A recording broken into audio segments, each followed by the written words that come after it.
The North American International Auto Show will draw thousands of people when it opens this weekend. Preview Week, which is going on now, draws a lot of media, industry types, and politicians. Those elected officials included more than half of the congressional delegation, 2 U.S. senators, and a couple looking for a new spot in government. 24-hour News 8's political reporter Rick Albin talked to all of them today about how to sustain the current optimism of the industry without falling into the old trap of boom or bust. 10 years ago at this show, you saw a lot of shiny cars but long faces. Now business is back, but can the industry and state avoid the next bust?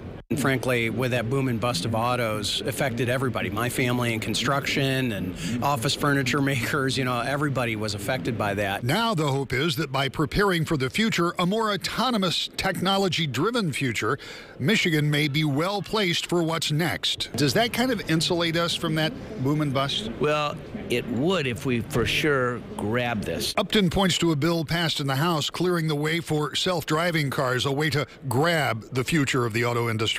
Senator Gary Peters says he thinks Michigan can be in the driver's seat for mobility. So the kinds of investments we are making as a state, M-City, part of the University of Michigan, I work to make sure that the Center for Mobility, American Center for Mobility, would be a national designated facility to test these vehicles. All those kinds of things are going to be very important. I really think we are better prepared. There's always ups and downs, and when you're in the business of making things that people purchase and the economy goes up and down, there's always issues. But I think we are better prepared now. I think there's a lot of work to do on the mobility end. It's exciting. And for 2 current office holders looking for space in the governor's office, talent and perseverance are the key. Talent is the new currency of economic development. I think we have to be aggressive all the time. That's really the catchword and needs to be the focus. All in all, elected officials from state to federal, Democratic to Republican think the infrastructure and training can be achieved to stay ahead of this rapidly changing business